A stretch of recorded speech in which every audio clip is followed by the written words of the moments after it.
In this video, I am going to explain the theorem. If A is any element of the group G is of order n, then A power m equal to E for any integer m, if and only if n divides m. So observe, A is an element of G. Order of A equal to n. A power m equal to E. Here m is any integer. We want to prove n divides m. This is if and only if condition. That's why we want to prove both necessary and sufficient condition. That means if we take this, we want to prove this. If we take this, we want to prove this. So in necessary condition, we are going to take a power m equal to e. Now we want to prove n divides m. Observe, A belongs to G and order of A equal to n.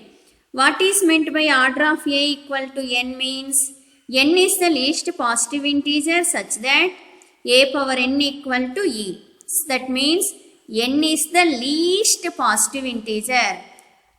That means the integer which is less than n does not satisfy this condition. For example, if r is less than n, then a power r equal to e is not possible because n is the least positive integer satisfying this condition.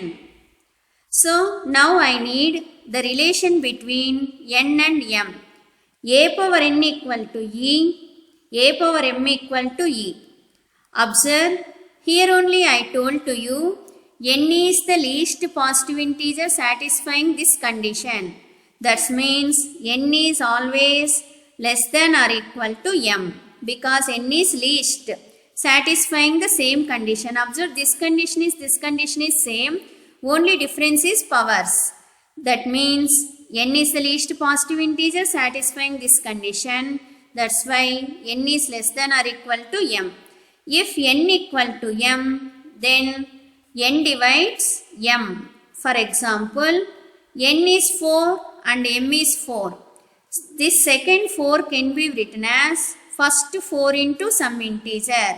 That means m equal to n cube. That means n divides m. In this case, the theorem is proved. Nothing to prove.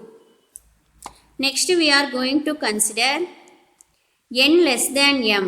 So n less than m means, for example, 4 is less than 15. 15 can be divided with 4. That is, quotient is 3. Remainder is 3. Observe, this is n, this is m, this is q, this is r. That means m equal to nq plus r. This is called division algorithm. So here I need the characteristics of r. Okay. So observe, r means in this case 3. 3 less than 4. That means r is always less than n. And also 3 is greater than 0. And also in some cases r equal to 0. In some cases means instead of taking 15, if we take 16, then we get remainder as 0. Combine all these characteristics of r, then we are going to get 0 less than or equal to r less than n. Next, a power m equal to e implies a power nq plus r equal to e, implies a power nq, a power r equal to e. A power nq can be written as a power n whole power q, a power r equal to e, implies a power n is e power q, a power r equal to e.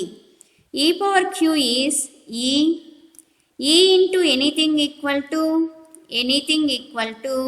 e. That means we are going to get a power r equal to e. But r is less than n. Here we write r is less than n. That means the integer which is less than n satisfying the condition. But this is not possible. Why? Means n is the least positive integer satisfying this condition. That's why r is not positive quantity. If r is not positive quantity, then r equal to 0. That means we have 4 conditions, 3 conditions, that is r greater than 0, r equal to 0, r less than n. This is not possible because a power n equal to e, n is the least positive integer satisfying the condition a power n equal to e. That's why this condition is not possible. R greater than 0, this is also not possible. That means the remaining possibility is r equal to 0. R equal to 0 means m equal to n cube plus r.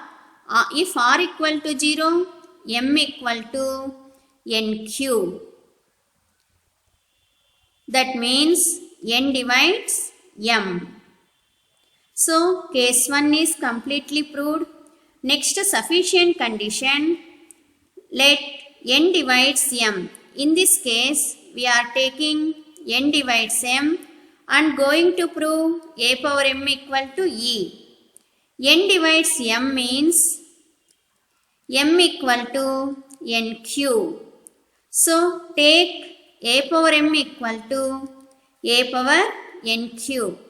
But a power n cube can be written as a power n whole power cube. A power n is e power cube is equal to e.